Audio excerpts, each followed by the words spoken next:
Hello money persons. Actually ఈరోజు వీడియోని ఇలా స్టార్ట్ చేయాల్సి వస్తుందని చెప్పి అయితే అనుకోలేదు. జనరల్లీ ఫ్లైట్ యాక్సిడెంట్స్ అన్నవి జరగవు కదా, చాలా వెరీ రేర్ కేసెస్లో జరుగుతాయి. దట్టు మన ఇండియాలో చూసినట్లయితే చాలా తక్కువ, అంటే జరిగిన సందర్భాలు ఎప్పుడూ లేవు రీసెంట్గా. కానీ ఈరోజు అహ్మదాబాద్లో జరిగినటువంటి ఫ్లైట్ యాక్సిడెంట్ గురించి మీ అందరూ కూడా న్యూస్లో చూసే ఉంటారు కదా. ఫ్లైట్ టేక్ ఆఫ్ అయినటువంటి కొన్ని నిమిషాల్లోనే ఫ్లైట్ అయితే కూలిపోయింది. ఆ ఫ్లైట్లో ఏకంగా 250 మంది ప్రయాణికులు ఉన్నారు. అండ్ దాంతోపాటుగా ఆ ఫ్లైట్ కూలినటువంటి ప్రదేశం మీరు చూసారనుకోండి, రెసిడెన్షియల్ ఏరియాస్ దగ్గరలో అయితే ఫ్లైట్ కూలిపోవడంతో దానివలన చాలామంది నష్టపోవడం అయితే జరిగింది. ఎవరైతే ఈ యాక్సిడెంట్లో చనిపోయి ఉంటారో వాళ్ళందరి ఆత్మకి శాంతి చేకూరాలని చెప్పి మన మనీపర్స్ ఫ్యామిలీ తరపున అయితే కోరుకుందాం. అండ్ అంతేకాకుండా ఈ యాక్సిడెంట్లో గాయపడిన వాళ్ళు అయితే ఉంటారు కదా, వాళ్ళందరూ త్వరగా కోరుకోవాలని మనస్ఫూర్తిగా అయితే ప్రార్థిస్తూ ఈరోజు డైలీ మనిషిలో ఉన్నటువంటి అప్డేట్స్ అన్ని 1 by 1 డిస్కస్ చేసుకుందాం.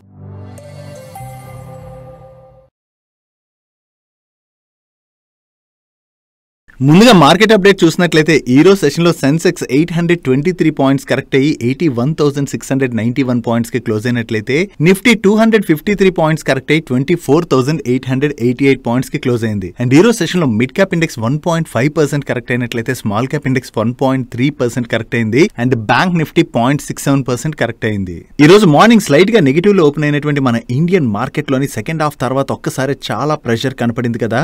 యాక్చువల్లీ మార్కెట్ లోని ఇంతలా ప్రెషర్ కనపడడానికి ఉన్నటువంటి రీజన్స్ మనం చూసినట్లయితే, ఇజ్రాయెల్ వాళ్ళు ఇరాన్ కి చెందినటువంటి న్యూక్లియర్ సైట్స్ పైన అటాక్ చేయబోతున్నట్లుగా వేరియస్ మీడియా ప్లాట్ఫామ్స్ అయితే రిపోర్ట్ చేస్తున్నాయి. So Israel Iran nuclear sites పైన ఈ అటాక్ ఏదైతే చేయబోతున్నదో దాంతోనే యుఎస్ గవర్నమెంట్ ఇప్పుడు యుఎస్ కి చెందినటువంటి అఫీషియల్స్ ఎవరైతే ఉంటారో, అంటే ఇరాన్ లో ఉన్నటువంటి అఫీషియల్స్ ఉంటారు కదా, వాళ్ళందరినీ కూడా వెంటనే తిరిగి వెనక్కి వచ్చేయమని, ఎందుకంటే ఇరాన్ లాంటి ప్లేస్ లో ఉండడం ఇప్పుడు చాలా డేంజరస్ అని చెప్పి వాళ్ళని వెనక్కి పిలిపిస్తున్నట్లుగా కూడా వీళ్ళు రిపోర్ట్ చేస్తున్నారు. యాక్చువల్లీ యుఎస్ అండ్ ఇరాన్ మధ్యన న్యూక్లియర్ నెగోషియేషన్స్ ఏవైతే జరుగుతున్నాయో ఈ నెగోషియేషన్స్ కూడా ఫెయిల్ అయ్యేటువంటి అవకాశం ఉన్నదని, దీంతో ఇజ్రాయెల్ ఇరాన్ కి చెందినటువంటి న్యూక్లియర్ సైట్స్ పైన ఈ అటాక్ కి రెడీ అయిపోయినట్లుగా, త్వరలోనే ఈ అటాక్ కూడా జరగచ్చు అన్నట్లుగా వీళ్ళు రిపోర్ట్ చేస్తున్నారు. న్యూక్లియర్ సైట్స్ పైన అటాక్ జరగడం అంటే అది చిన్న విషయం కాదు కదా. దట్టు ఇరాన్ కి చెందినటువంటి ఈ న్యూక్లియర్ సైట్స్ పైన ఇజ్రాయెల్ అటాక్ చేసింది అనుకోండి, మిడిల్ ఈస్ట్ లోని టెన్షన్ మరింతగా పెరిగేటువంటి అవకాశం ఉన్నది. కాబట్టి దానివల్ల ఆయిల్ ప్రొడక్షన్ తగ్గి క్రూడ్ ఆయిల్ ప్రైస్లు అనేవి ఒక్కసారి అమాంతం పెరిగేటువంటి అవకాశం ఉన్నది. సో క్రూడ్ ఆయిల్ ప్రైస్ ఒక్కసారి అమాంతం పెరిగిపోయింది అనుకోండి, దానివల్ల క్రూడ్ ఎక్కువగా ఇంపోర్ట్ చేసుకునేటువంటి మన లాంటి కంట్రీస్ కి అది నెగిటివ్. కాబట్టి ఈ రోజు సెషన్ లోని మార్కెట్ లోని ఒక్కసారి ప్రెషర్ కనపడింది. కాకపోతే ఈ న్యూక్లియర్ సైట్స్ పైన అటాక్స్ అనేవి జనరల్లీ రెండు కంట్రీస్ మధ్యన యుద్ధాలు గానీ లేదా ఫైట్స్ గానీ జరుగుతున్నప్పుడు ఏమంటారు, న్యూక్లియర్ సైట్స్ పైన అటాక్స్ చేస్తామని కంటిన్యూస్ గానే చెప్తా ఉంటారు. కానీ జనరల్లీ న్యూక్లియర్ సైట్స్ పైన అటాక్స్ అన్నవి చేయరు. ఎందుకంటే న్యూక్లియర్ సైట్ పైన అటాక్ చేశారనుకోండి, దాంతో కొంతవరకు ఆ అటాక్ చేసినటువంటి కంట్రీ పైన కూడా నెగిటివిటీ స్ప్రెడ్ అయ్యేటువంటి అవకాశం ఉంటుంది. సో అందుకని న్యూక్లియర్ సైట్స్ పైన అటాక్స్ జరగడానికి చాలా తక్కువగా అవకాశం ఉన్నది. సో ఫైనల్లీ ఏం జరుగుతుంది అన్నది మనం ఎవ్వరం కూడా చెప్పలేం. ఈ రెండు కంట్రీస్ మధ్యన ఏవైతే ఈ టెన్షన్ వాతావరణాలు పెరుగుతున్నాయో దాంతోనే ఈ రోజు సెషన్ లోని మార్కెట్ లో ఒక్కసారి అంత ప్రెషర్ అనేది కనపడింది. దీంతో పాటుగా మరొక చిన్న నెగిటివ్ అప్డేట్ కూడా ఉన్నది. డొనాల్డ్ ట్రంప్ టారిఫ్స్ విధించారు కదా వేరియస్ కంట్రీస్ పైన, దాని యొక్క డెడ్ లైన్ జూలై 9th కి ఎండ్ అవుతుంది. అంటే ఆ టారిఫ్స్ విధించిన తర్వాత వాటిని కొన్ని రోజులు పోస్ట్ పోన్ చేస్తున్నట్టుగా ఆయన ప్రీవియస్ గా అనౌన్స్ చేశారు కదా. దాని యొక్క డెడ్ లైన్ అయితే జూలై 9th కి ఎండ్ అవుతుంది.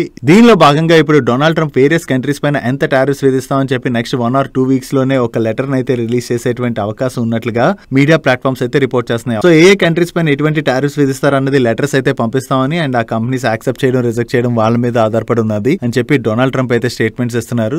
జనరల్లీ వేరియస్ కంట్రీస్ తో ఆల్రెడీ యుఎస్ నెగోషియేషన్స్ అయితే జరుపుతున్నది. నిన్న నైటే డొనాల్డ్ ట్రంప్ చైనాతో ఏవైతే నెగోషియేషన్స్ ఉన్నాయో ఆ నెగోషియేషన్స్ ఫైనలైజ్ అయ్యి ఆల్మోస్ట్ ట్రేడ్ డీల్ అయితే జరిగిపోతుంది అన్నట్టుగా ఆయన ఒక ట్వీట్ చేయడం జరిగింది. సో చైనా అండ్ యుఎస్ మధ్యన ట్రేడ్ వార్ రిలేటెడ్ గా ఉన్నటువంటి టెన్షన్స్ అయితే తగ్గుతున్నాయి. దీంతో పాటు మన ఇండియాతో కూడా ట్రేడ్ డీల్ రిలేటెడ్ గా నెగోషియేషన్స్ అయితే జరుగుతున్నాయి కదా.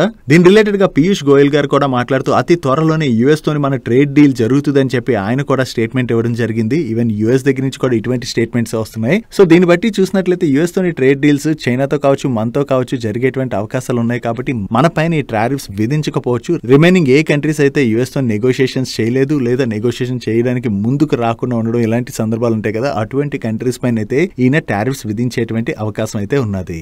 డైలీ మార్కెట్ లో వచ్చేటువంటి ఇటువంటి ఇంపార్టెంట్ ఇన్ఫర్మేషన్ ని మీతో డీటెయిల్ గా షేర్ చేయడానికి మన మనీ పర్స్ టీమ్ ఏవైతే ఎఫర్ట్స్ పెడుతుందో ఆ ఎఫర్ట్స్ కనుక మీకు హెల్ప్ఫుల్ అవుతున్నట్లయితే మన వీడియోని మర్చిపోకుండా లైక్ చేయడానికి ప్రయత్నించండి. అండ్ అలాగే మీరు ఇదే ఫస్ట్ టైం మన ఛానల్కి వచ్చి ఛానల్ ఇంకా సబ్స్క్రైబ్ చేసుకోలేనట్లయితే మా నుంచి వచ్చేటువంటి ఇంట్రెస్టింగ్ వీడియోస్ని రెగ్యులర్గా ఫాలో అవడానికి మన ఛానల్ని సబ్స్క్రైబ్ చేసుకుంటూ పక్కనున్న బెల్ ఐకాన్లోని ఆల్ నోటిఫికేషన్స్ యాక్టివేట్ చేసుకోండి.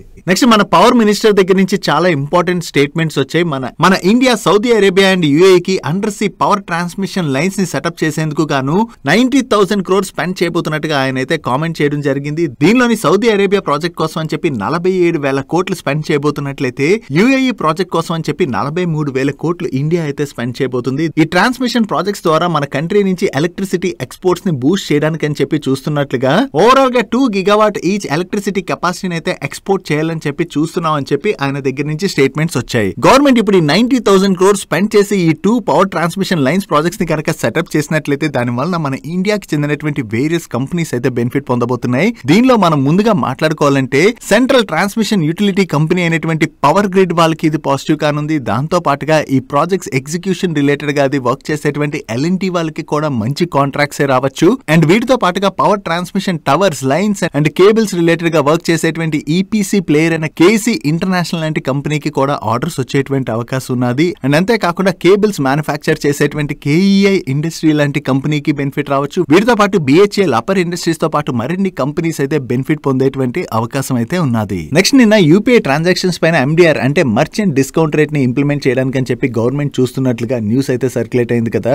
ఒకవేళ ఈ మర్చెంట్ డిస్కౌంట్ రేట్ ని కనుక ఇంప్లిమెంట్ చేసినట్లయితే బ్యాంక్స్ కావచ్చు అండ్ అలాగే పేమెంట్ సర్వీస్ ప్రొవైడ్ చేసేటువంటి కంపెనీస్ కి కావచ్చు మర్చెంట్స్ అయితే ట్రాన్సాక్షన్ ఫీ పే చేయవలసి వచ్చేది. ఈ న్యూస్ బాగా సర్క్యులేట్ అవడంతో దానికి నిన్న ఈవినింగ్ మన ఫైనాన్స్ మినిస్టర్ దగ్గర నుంచి అయితే ఒక క్లారిఫికేషన్ అయితే వచ్చింది. మీడియాలో ఏదైతే ఈ న్యూస్ సర్క్యులేట్ అవుతున్నదో అది జస్ట్ స్పెక్యులేషన్ మాత్రమే. ఇండియన్ గవర్నమెంట్ అయితే డిజిటల్ పేమెంట్స్ ని ఎంకరేజ్ చేయడానికి చూస్తున్నది కాబట్టి ఇండియన్ గవర్నమెంట్ ఇది ఇంప్లిమెంట్ చేయట్లేదని చెప్పి ఫైనాన్స్ మినిస్టర్ దగ్గర నుంచి క్లారిఫికేషన్ వచ్చేసింది. ఫైనాన్స్ మినిస్టర్ దగ్గర నుంచి ఎప్పుడైతే ఈ క్లారిఫికేషన్ వచ్చిందో ఈ రోజు సెషన్ లోని పేటిఎం స్టాక్ లో బాగానే ప్రెషర్ కనపడింది. ఎందుకంటే ఒకవేళ ఈ ఎండిఆర్ ని ఇంప్లిమెంట్ చేసాం అనుకోండి, మర్చెంట్స్ దగ్గర నుంచి ట్రాన్సాక్షన్ ఫీ అనేది పేటిఎం వాళ్ళకి కూడా వచ్చేది కదా, దానివల్ల పేటిఎం వాళ్ళు బెనిఫిట్ పొంది ఉండేవారు. బట్ కానీ ఇది జస్ట్ స్పెక్యులేటివ్ న్యూస్ కాబట్టి ఇప్పుడు ఆ చార్జెస్ అవి ఉండవు. సో దాంతోనే పేటిఎం స్టాక్ లో మనకి ప్రెషర్ కనపడింది. నెక్స్ట్ రేపటి నుంచి ఓస్వాల్ పంప్స్ ఐపీఓ ఓపెన్ అవబోతున్నది కదా. ఈ ఐపీఓ రిలేటెడ్ గా ఉన్నటువంటి ఇన్ఫర్మేషన్ ని మనం ఇప్పుడు బ్రీఫ్ గా డిస్కస్ చేసుకుందాం. ముందుగా వీళ్ళ బిజినెస్ చూసినట్లయితే వీళ్ళ కంపెనీ పేరులోనే ఉన్నది కదా ఓస్వాల్ పంప్స్ అని చెప్పి. వీళ్ళు మ్యానుఫ్యాక్చర్ చేసే ప్రొడక్ట్స్ మీరు చూసినట్లయితే grid connected pumps, solar pumps, electric Motors and solar PV models ని మ్యానుఫ్యాక్చర్ చేసి టర్న్ కీ ప్రాజెక్ట్స్ ని ఎగ్జిక్యూట్ చేస్తుంటారు. అండ్ వీళ్ళ ప్రొడక్ట్స్ యొక్క ఎండ్ యూజ్ అప్లికేషన్స్ మనం చూసినట్లయితే అగ్రికల్చర్ లో ఎక్కువగా యూజ్ చేస్తుంటారు. దీని తర్వాత water gardens, sprinklers and home and small establishments లోని డొమెస్టిక్ ఇండస్ట్రీలో యూజ్ చేస్తారు. అండ్ వీటితో పాటుగా ఇండస్ట్రియల్ అప్లికేషన్స్ లో కూడా వీళ్ళ ప్రొడక్ట్స్ ని యూజ్ చేస్తుంటారు. అండ్ మోనో బ్లాక్ పంప్స్ లోని వీళ్ళు మ్యానుఫ్యాక్చర్ చేసేటువంటి పార్ట్స్ అన్ని మీరు ఇక్కడ స్క్రీన్ పై చూడొచ్చు. ఓన్లీ 3 పార్ట్స్ తప్ప ఈ సెగ్మెంట్ లోని ఎంటైర్ పార్ట్స్ అన్ని కూడా వీళ్ళ ఇన్ హౌస్ మ్యానుఫ్యాక్చర్ చేస్తుంటారు. అదే సబ్మెర్సిబుల్ పంప్స్ విషయంకి వచ్చేసినట్లయితే ఎంటైర్ పార్ట్స్ ని వీళ్ళ ఇన్ హౌస్ లోనే మ్యానుఫ్యాక్చర్ చేస్తూ ఉంటారు. అంతేకాకుండా వీళ్ళు ప్రొడక్ట్స్ మ్యానుఫ్యాక్చర్ చేస్తారు కదా, ఈ మ్యానుఫ్యాక్చర్ చేసినప్పుడు ఏదైతే స్క్రాప్ మిగిలిపోతుందో ఆ వేస్టేజ్ ని తగ్గించడానికి అని చెప్పి ఆ స్క్రాప్ ని కూడా ఫుల్లీ యూటిలైజ్ చేస్తామని చెప్పి వీళ్ళ ఆర్హెచ్పి లోనైతే మెన్షన్ చేయడం జరిగింది. Coming to the revenue breakup, వీళ్ళకి majority of the revenues submersible pumps, turnkey solar pumping system projects ఉంటాయి కదా, వీటి నుంచే వీళ్ళకి 66% పైనే కంట్రిబ్యూషన్ వస్తున్నట్లయితే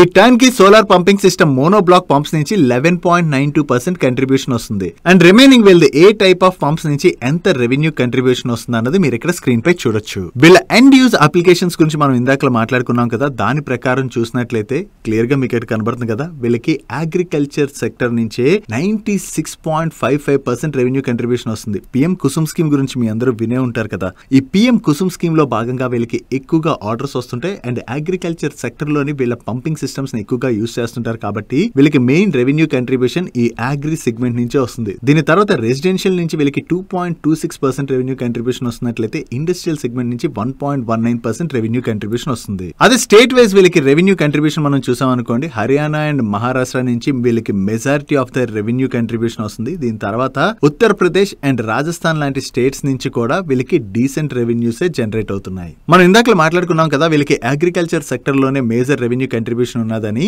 సో అగ్రి సెక్టర్ లోని పిఎం కుసుమ్ స్కీమ్ లో భాగంగా వీళ్ళకి మెజారిటీ ఆఫ్ ది ఆర్డర్స్ వస్తుంటాయి కాబట్టి వీళ్ళకి గవర్నమెంట్ ఎంటిటీస్ నుంచే 78% పైన రెవెన్యూ కంట్రిబ్యూషన్ వస్తున్నట్టు చూసుకున్నట్లయితే డిస్ట్రిబ్యూటర్స్ నుంచి 10% రెవెన్యూ కంట్రిబ్యూషన్ వస్తుంది అండ్ ఇన్స్టిట్యూషనల్ కస్టమర్స్ నుంచి 7% రెవెన్యూ కంట్రిబ్యూషన్ వస్తుంది అండ్ వీళ్ళకి ఎక్స్పోర్ట్ సేల్స్ కూడా ఉన్నాయి. ఈ ఎక్స్పోర్ట్స్ ద్వారా వీళ్ళకి 3.7% రెవెన్యూ కంట్రిబ్యూషన్ మాత్రమే వస్తుంది. ఈ ఎక్స్పోర్ట్స్ మార్కెట్ లోని వీళ్ళు ఓవరాల్ గా 22 కంట్రీస్ కి అయితే వీళ్ళ ప్రొడక్ట్స్ ని సప్లై చేస్తున్నారు. దీనిలో మేజర్ గా రెవెన్యూ కంట్రిబ్యూషన్ వీళ్ళకి Iraq, UAE, Morocco and Libya ఈ కంట్రీస్ నుంచే వస్తున్నాయి. ఓవరాల్ గా వీళ్ళు వర్క్ చేస్తున్నటువంటి ఇండస్ట్రీలోని ఆపర్చునిటీ గురించి మనం మాట్లాడుకోవాలంటే ఇందాక డిస్కస్ చేసుకున్నాం కదా, పిఎం కుసుమ్ స్కీమ్ లో భాగంగా వీళ్ళకి మేజర్ ఆర్డర్స్ వస్తున్నాయని చెప్పి ఈ PM Kusum scheme component B లోని శాంక్షన్ అయినటువంటి టోటల్ పంప్స్ మనం చూసినట్లయితే 12,24,229. దీనిలో ఇప్పటి వరకు 7,70,777 పంప్స్ ఇన్స్టాల్ చేయడం జరిగింది. అంటే ఇంకా ఈ ఇండస్ట్రీ 4,50,000 పంప్స్ పైనే ఇన్స్టాల్ చేయవలసి ఉన్నది. సో ఇండస్ట్రీకి ఓవరాల్ గా చూసినట్లయితే ఇక్కడ మెజారిటీ ఆపర్చునిటీ కనపడుతున్నది కదా. సో దీని ద్వారానే వీళ్ళకి ఫ్యూచర్ లో కూడా ఎక్కువగా ఆర్డర్స్ వచ్చేటువంటి అవకాశాలు ఉన్నాయి. నా ఇప్పటి వరకు మనం డిస్కస్ చేసుకున్న దాన్ని బట్టి వీళ్ళ బిజినెస్ గురించి అయితే మీకు ఒక ఐడియా వచ్చింది కదా. ఇప్పుడు వీళ్ళ ఆర్గనైజేషన్ స్ట్రక్చర్ ఎలా ఉందో చూద్దాం. ఈ ఓస్వాల్ పంప్స్ లిమిటెడ్ కిందకి Oswal green industries private limited, Oswal solar structures private limited and వాల్సో సోలార్ సొల్యూషన్స్ ప్రైవేట్ లిమిటెడ్ ఈ 3 కంపెనీస్ కూడా వస్తాయి. దీనిలోని ముందు 2 కంపెనీస్ ఉన్నాయి కదా, ఈ 2 కంపెనీస్ లోని వీళ్ళు 100% స్టేక్ ని హోల్డ్ చేస్తున్నారు. సో ఈ 2 కంపెనీస్ వీళ్ళ only own subsidiary companies. And third company అయిన వాల్సో సోలార్ సొల్యూషన్స్ ప్రైవేట్ లిమిటెడ్ లో వీళ్ళు 38.5% స్టేక్ మాత్రమే హోల్డ్ చేస్తున్నారు. అండ్ వీళ్ళ 2 సబ్సిడరీ కంపెనీస్ ఉన్నాయి కదా, ఈ 2 సబ్సిడరీ కంపెనీస్ నుంచి కూడా వీళ్ళకి లాస్లే జనరేట్ అవుతున్నాయి. దానికి కారణం ఏంటంటే రీసెంట్ గానే ఈ కంపెనీస్ అయితే వీళ్ళు రిజిస్టర్ చేసి బిజినెస్ అయితే స్టార్ట్ చేస్తున్నారు. వీటిలోని Oswal solar structure private limited ఉన్నది కదా, ఈ కంపెనీలో మాత్రం వీళ్ళకి రెవెన్యూస్ జనరేట్ అవుతున్నాయి. Coming to the share holding pattern, ఈ కంపెనీలోని Shaurya trading company private limited 54% పైనే స్టేక్ ని హోల్డ్ చేస్తుంది. ఈ Shaurya trading company private limited వీళ్ళ ప్రమోటర్ గ్రూప్ కి చెందినటువంటి కంపెనీయే. సో రిమైనింగ్ స్టేక్ కూడా వీళ్ళ ప్రమోటర్ గ్రూప్ మెంబర్స్ దగ్గరే ఉన్నది. అంటే ఈ కంపెనీలోని ఎంటైర్ స్టేక్ ని వీళ్ళ ప్రమోటర్స్ హోల్డ్ చేస్తున్నట్టుగా మనం అర్థం చేసుకోవచ్చు. అండ్ వీళ్ళ ప్రమోటర్స్ విషయంకి వచ్చేసరికి ఈ కంపెనీ యొక్క చైర్మన్ అండ్ మేనేజింగ్ డైరెక్టర్ గా వివేక్ గుప్తా గారు వ్యవహరిస్తున్నారు. ఈ వివేక్ గుప్తా గారి 2 కొడుకులే అమూల్య గుప్తా అండ్ శివం గుప్తా. వీళ్ళిద్దరూ కూడా ప్రెసెంట్ కంపెనీలోని హోల్ టైమ్ డైరెక్టర్ రోల్ ని ప్లే చేస్తున్నారు. ఎంప్లాయీస్ విషయంకి వచ్చేసరికి టోటల్ గా ఈ కంపెనీలోని ప్రెసెంట్ 2200 ఎంప్లాయీస్ ఉన్నారు. ఏ సెగ్మెంట్ లోని ఎంత మంది ఎంప్లాయీస్ ఉన్నారు అన్నది మీరు ఇక్కడ స్క్రీన్ పై చూడొచ్చు. కమింగ్ టు ఐపీఓ డీటెయిల్స్, ఇది complete book building type IPO. దీని యొక్క ఇష్యూ సైజ్ 1387 crores. దీనిలోని ఫ్రెష్ ఇష్యూ 890 crores అయితే offer for sale 497 crores. And ఈ ఐపీఓని వీళ్ళు 584 rupees to 614 rupees price band లో కోట్ చేస్తున్నారు. దీని యొక్క అప్పర్ ప్రైస్ బ్యాండ్ ప్రకారం మనం క్యాలిక్యులేట్ చేసి చూసినట్లయితే ఈ కంపెనీ యొక్క present market cap 6,998 crores. And ఈ ఐపీఓలో మీరు పార్టిసిపేట్ చేయాలంటే మినిమం 24 షేర్స్ తోని 1 lot కి అప్లై చేయాల్సి ఉంటుంది. అండ్ ఈ stock both BSE and NSE లోని లిస్ట్ అవబోతుంది. అండ్ ఈ ఐపీఓ 13th June అంటే రేపు ఓపెన్ అయ్యి 17th June మండే రోజున క్లోజ్ అవబోతుంది. రిమైనింగ్ టెంటేటివ్ డేట్స్ ని మీరు ఇక్కడ స్క్రీన్ పై చూడొచ్చు. ఈ ఐపీఓలోని క్యూఐబీస్ కి 50%, ఎన్ఐఎస్ కి 15% అండ్ రీటైల్ కి 35% కోటాని అలొకేట్ చేయడం జరిగింది. అండ్ ఈ ఐపీఓ రిలేటెడ్ గా ఫర్దర్ డీటెయిల్స్ షేర్ చేసే ముందు ఈ ఐపీఓ రిలేటెడ్ గా మీకు ఏదైతే ఇన్ఫర్మేషన్ షేర్ చేస్తున్నో అది మీకు హెల్ప్ఫుల్ అనిపించినట్లయితే మన వీడియోని మర్చిపోకుండా లైక్ చేయడానికి ప్రయత్నించండి. And me friends and family members కి ఎవరికైనా ఇన్ఫర్మేషన్ హెల్ప్ఫుల్ అవుతుంది అనుకుంటే వాళ్ళందరికీ కూడా ఈ ఇన్ఫర్మేషన్ షేర్ చేయడం మర్చిపోకండి. కమింగ్ టు ద ఫైనాన్షియల్స్, ముందుగా వీళ్ళ బ్యాలెన్స్ షీట్ చూసినట్లయితే వీళ్ళ దగ్గర టోటల్ గా 346 crores డెట్ ఉన్నది. ఈ డెట్ లో కూడా majority of the portion current borrowings they ఉన్నది. అండ్ అంతేకాకుండా వీళ్ళ ఐపీఓ ద్వారా ఏదైతే ఫండ్ రైజ్ చేయబోతున్నారో ఆ ఫండ్ ని వీళ్ళ డెట్ తగ్గించుకోవడానికి యూజ్ చేస్తామని చెప్పి వీళ్ళు ఆర్హెచ్పి లోని మెన్షన్ చేయడం జరిగింది. అండ్ వీళ్ళ దగ్గర టోటల్ ఈక్విటీ 397 crores ఉన్నది. సో దీన్ని బట్టి మనం చూసినట్లయితే వీళ్ళ debt to equity 0.87 times. Coming to the profit and loss statement, వీళ్ళు financial year 22 to financial year 24 in between వీళ్ళ ఆపరేటింగ్ రెవెన్యూస్ లోని 45.08% సిఏజిఆర్ చొప్పున గ్రోత్ డెలివర్ చేసినట్లయితే ఆపరేటింగ్ ఎబిటాలో 97.41% సిఏజిఆర్ చొప్పున గ్రోత్ డెలివర్ చేయడం జరిగింది. అండ్ ప్యాట్ లోని 140% సిఏజిఆర్ చొప్పున గ్రోత్ డెలివర్ చేశారు. అండ్ వీళ్ళు డీసెంట్ మార్జిన్స్ జనరేట్ చేస్తున్నారు కూడా. Coming to the cash flows, వీళ్ళు కంటిన్యూస్ గా పాజిటివ్ క్యాష్ ఫ్లోస్ జనరేట్ చేస్తున్నారు. కానీ ఫైనాన్షియల్ ఇయర్ 25 ఫస్ట్ 9 months లోని వీళ్ళు నెగటివ్ క్యాష్ ఫ్లోస్ జనరేట్ చేయడం జరిగింది. దానికి రీజన్ ఏంటంటే మనం ఇందాక మాట్లాడుకున్నాం కదా, వీళ్ళకి majority of the revenues government entities నుంచి వస్తున్నాయి కదా. సో గవర్నమెంట్ నుంచి డబ్బులు రావడానికి కొంత టైం పడుతుంది కాబట్టి వీళ్ళు ఈ ఫైనాన్షియల్ ఇయర్ 25 ఫస్ట్ 9 months లోని నెగటివ్ క్యాష్ ఫ్లోస్ జనరేట్ చేసినట్టుగా మనం అర్థం చేసుకోవచ్చు. Coming to the peer comparison, వీళ్ళ పియర్ కంపెనీస్ ఏ ఇండస్ట్రీలో ఆపరేట్ చేస్తున్నాయి అండ్ వీళ్ళు ఏ ఇండస్ట్రీస్ లో ఆపరేట్ చేస్తున్నారో మీరు ఇక్కడ స్క్రీన్ పై చూడొచ్చు. ఓవరాల్ గా చూసినట్లయితే వీళ్ళు మోస్ట్ ఆఫ్ ది ఇండస్ట్రీస్ లోనైతే ఆపరేట్ చేస్తున్నారు. అండ్ కీ ప్రొడక్ట్ కేటగిరీ మనం చూసినా కూడా వీళ్ళు ఆల్మోస్ట్ అన్ని ప్రొడక్ట్స్ ని కూడా కవర్ చేస్తున్నారు. అదే ఎక్స్పోర్ట్స్ రెవెన్యూ పరంగా చూసినట్లయితే వీళ్ళ పియర్స్ తో కంపేర్ చేస్తే వీళ్ళకి ఎక్స్పోర్ట్స్ ద్వారా ద్వారా చాలా తక్కువ రెవెన్యూసే జనరేట్ అవుతున్నాయి. అండ్ వీళ్ళ పియర్స్ తో కంపేర్ చేస్తే వీళ్ళ నెంబర్స్ లోని బెటర్ గ్రోత్ డెలివర్ చేస్తున్నట్టుగా మనం అర్థం చేసుకోవచ్చు. అదే మార్జిన్స్ విషయంకి వచ్చేసరికి అందరికన్నా బెటర్ గా రోటో pumps, WPI limited and KSB limited ఈ 3 కంపెనీస్ కూడా బెటర్ మార్జిన్స్ నే జనరేట్ చేస్తున్నాయి. బట్ శక్తి పంప్స్ తో కంపేర్ చేస్తే శక్తి పంప్స్ కన్నా కూడా వీళ్ళు బెటర్ మార్జిన్స్ ని జనరేట్ చేస్తున్నారు. రిటర్న్ రేషియోస్ పరంగా చూస్తే వీళ్ళే బెస్ట్ రిటర్న్ రేషియోస్ అయితే జనరేట్ చేస్తున్నారు. అండ్ వాల్యుయేషన్స్ పరంగా కంపేర్ చేసే ముందు మీకు ఒక స్మాల్ థింగ్ అయితే షేర్ చేయాలి. మనకి ఫైనాన్షియల్ ఇయర్ 25 లోని ఫస్ట్ 9 months నెంబర్స్ ఉన్నాయి కదా. సో ఫస్ట్ 9 months నెంబర్స్ ఉండడంతో మనం ఫైనాన్షియల్ ఇయర్ 25 ప్రకారం వాల్యుయేషన్ అయితే కంపేర్ చేసి చూడలేం. దాంతోనే ఫైనాన్షియల్ ఇయర్ 24 ప్రకారం మనం వాల్యుయేషన్స్ కంపేర్ చేసినట్లయితే వీళ్ళు కొంత ఎక్స్పెన్సివ్ వాల్యుయేషన్ లోనే కోట్ చేస్తున్నట్టుగా మనం అర్థం చేసుకోవచ్చు. బట్ ఫైనాన్షియల్ ఇయర్ 25 లోని వీళ్ళు మంచి నెంబర్స్ ని డెలివర్ చేస్తున్నారు. అంటే ఫస్ట్ 9 months లో చూస్తే వీళ్ళు మంచి నెంబర్స్ ని డెలివర్ చేస్తున్నారు. దాని ప్రకారం చూసినట్లయితే ఇప్పుడు ఉన్నటువంటి వాల్యుయేషన్స్ కన్నా కూడా బెటర్ వాల్యుయేషన్స్ కి వీళ్ళు IPO అయితే కోట్ చేస్తున్నారు. కమింగ్ టు ద కన్క్లూజన్, వీళ్ళకి ఉన్నటువంటి మెజారిటీ ఆఫ్ ది రిస్క్ మనం మాట్లాడుకోవాలంటే వీళ్ళకి మెజారిటీ రెవెన్యూస్ ఎక్కడి నుంచి జనరేట్ అవుతున్నాయి? అగ్రికల్చర్ సెక్టర్ నుంచి ఎక్కువగా జనరేట్ అవుతున్నాయి కదా. ఒకవేళ అగ్రి సెగ్మెంట్ ఏదైనా ఇంపాక్ట్ అయిందనుకోండి, దాని యొక్క ఇంపాక్ట్ వీళ్ళ మీద ఉంటుంది అన్నది మనం అర్థం చేసుకోవాలి. దాంతో పాటుగా వీళ్ళకి majority of the revenues government నుంచే వస్తున్నాయి కదా. సో గవర్నమెంట్ చేంజ్ అయినా లేదా గవర్నమెంట్ యొక్క స్కీమ్స్ ఏమైనా మారినా కూడా ఆ గవర్నమెంట్ రిస్క్ వీళ్ళ పైన ఉంటుంది అన్నది మనం అర్థం చేసుకోవాలి. ఈ సెగ్మెంట్ లో ఆపరేట్ చేసేటువంటి రిమైనింగ్ కంపెనీస్ లైక్ శక్తి పంప్స్ కావచ్చు అండ్ అదర్ కంపెనీస్ కావచ్చు, వాళ్ళ మీద కూడా ఈ రిస్క్ అనేది ఉంటుంది.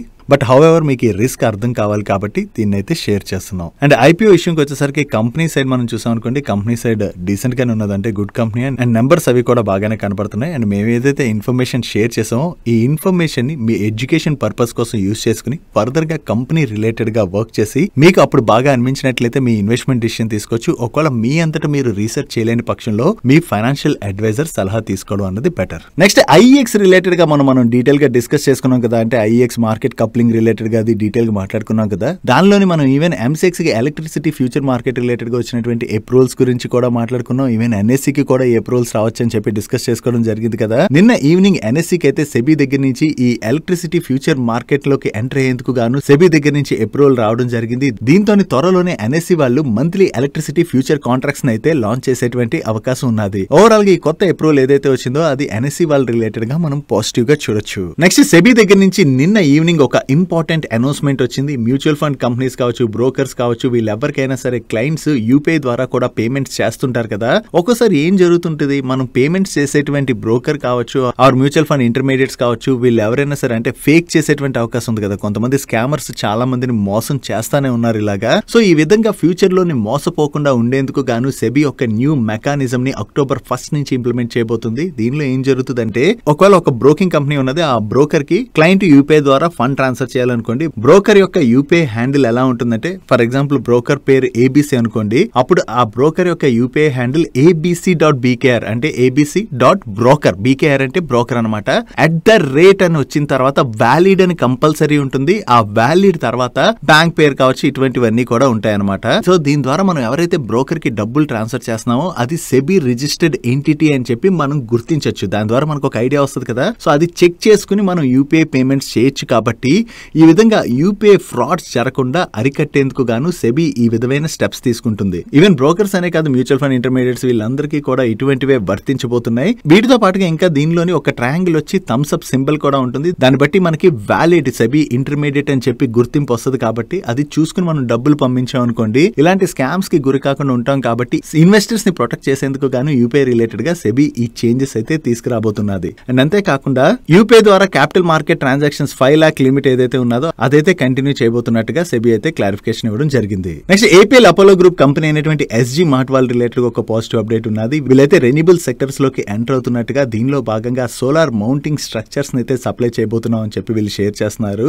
దీనికి గాను వీళ్ళు ఆల్రెడీ 266 crores వర్త్ ఆర్డర్స్ ని రిసీవ్ చేసుకోవడం జరిగింది. సో వీళ్ళకి ఏవైతే కొత్త ఆర్డర్స్ వచ్చాయో ఇది SG మార్ట్ వాళ్ళ రిలేటెడ్ గా మనం పాజిటివ్ గా చూడొచ్చు. నెక్స్ట్ శక్తి పంప్స్ వాళ్ళు PM కుసుమ్ స్కీమ్ లో భాగంగా మహారాష్ట్ర ఎనర్జీ డిపార్ట్మెంట్ ఏజెన్సీ వాళ్ళ దగ్గర నుంచి ఒక LOA రిసీవ్ చేసుకోవడం జరిగింది. దీనిలో భాగంగా వీళ్ళు 4500 off grid solar photovoltaic water pumping systems ని సప్లై చేసి కమిషన్ చేయవలసి ఉన్నది. అండ్ ఈ కాంట్రాక్ట్ వాల్యూ అప్రాక్సిమేట్లీ 114 crores. వీళ్ళు కొత్తగా ఏదైతే ఈ కాంట్రాక్ట్ విన్నారో ఇది శక్తి పంప్స్ వాళ్ళ రిలేటెడ్ గా మనం పాజిటివ్ గా చూడొచ్చు. నెక్స్ట్ అనుపమ్ రసాయన్ వాళ్ళు జపాన్ కి చెందినటువంటి fluoro chemicals and advance technology solutions provide చేసేటువంటి ఒక కంపెనీతోని మాస్టర్ పర్చేస్ అగ్రిమెంట్ లోకి ఎంటర్ అవడం జరిగింది. ఈ అగ్రిమెంట్ లో భాగంగా ఈ కంపెనీకి అనుపమ్ రసాయన్ బిల్కాన్ వాళ్ళు స్పెషాలిటీ కెమికల్స్ ని మ్యానుఫ్యాక్చర్ చేసి సప్లై చేయవలసి ఉన్నది. అండ్ ఈ కాంట్రాక్ట్ పీరియడ్ 3 years అండ్ దాని తర్వాత వీళ్ళు ఆటోమేటిక్ గా ఈ కాంట్రాక్ట్ ని రెన్యూ చేసుకునేటువంటి అవకాశం కూడా ఉన్నది. సో ఏవైనా కంపెనీస్ వినేటువంటి ఈ లాంగ్ టర్మ్ కాంట్రాక్ట్స్ ఏవైతే ఉంటాయో ఆ కంపెనీకి ఇది మనం పాజిటివ్ గా చూడొచ్చు.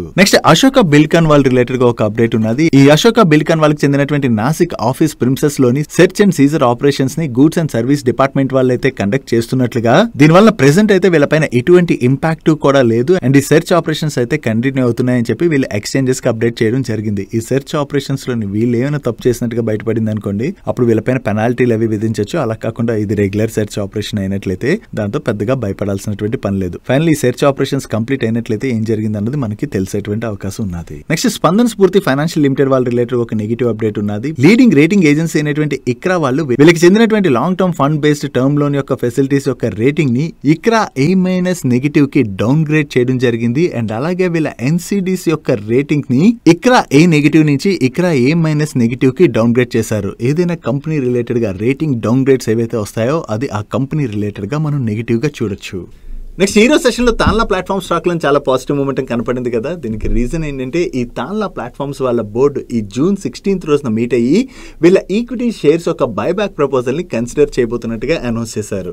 సో వీళ్ళు ఏ ప్రైస్ లో బైబ్యాక్ చేస్తారన్నది మనం చూడవలసి ఉన్నది. వీళ్ళ దగ్గర నుంచి ఈ బైబ్యాక్ రిలేటెడ్ అనౌన్స్మెంట్ రావడంతోనే స్టాక్ లో పాజిటివ్ మూమెంట్ కనపడింది. Next project management and EPC works చేసేటువంటి SCPC లిమిటెడ్ వాళ్ళు వెస్ట్ బెంగాల్ కి చెందినటువంటి పరమేశి ఊర్జా లిమిటెడ్ వాళ్ళ దగ్గర నుంచి కొత్తగా ఒక కాంట్రాక్ట్ విన్నారు. అండ్ ఈ contract value approximately 650 crores.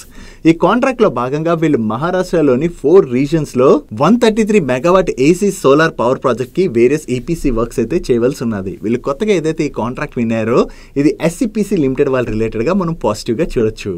Next railway PSU company అయినటువంటి రైల్టెల్ వాళ్ళకి south eastern coal field limited దగ్గర నుంచి ఒక చిన్న ఆర్డర్ రిసీవ్ చేసుకున్నారు. Order value approximately 12 crores. And ఈ ఆర్డర్ లో భాగంగా వీళ్ళు MP అండ్ ఛత్తీస్గఢ్ లో ఉన్నటువంటి వేరియస్ కోల్ మైన్స్ దగ్గర CCTV ఫుటేజ్ స్టోరేజ్ సిస్టమ్ కోసం అని చెప్పి వీళ్ళు బ్యాండ్ విత్ సర్వీసెస్ ని ప్రొవైడ్ చేయవలసి ఉన్నది. Next fibre optic cables company అయినటువంటి స్టెర్లైట్ టెక్నాలజీస్ వాళ్ళ రిలేటెడ్ గా చాలా పాజిటివ్ అప్డేట్ ఉన్నది. ఈ స్టెర్లైట్ టెక్నాలజీస్ వాళ్ళు దిలీప్ బిల్డ్కాన్ కన్సోర్టియం తో కలిపి BSNL వాళ్ళతోని ఒక అగ్రిమెంట్ అయితే సైన్ చేయడం జరిగింది. ఈ అగ్రిమెంట్ లో భాగంగా BSNL మిడిల్ మైల్ నెట్వర్క్ ఉన్నది కదా, దీన్ని జమ్మూ అండ్ కాశ్మీర్ అండ్ అలాగే లడక్ లోని ఇంప్లిమెంట్ చేయడానికి వీళ్ళు వేరియస్ వర్క్స్ అయితే చేయాలి. ఈ కాంట్రాక్ట్ వాల్యూ 2600 crores పైనే. అండ్ ఈ కాంట్రాక్ట్ ని వీళ్ళు 3 years లోని ఎగ్జిక్యూట్ చేసి 10 years పాటు ఆపరేషన్ అండ్ మెయింటెనెన్స్ సర్వీసెస్ కూడా అందించవలసి ఉన్నది.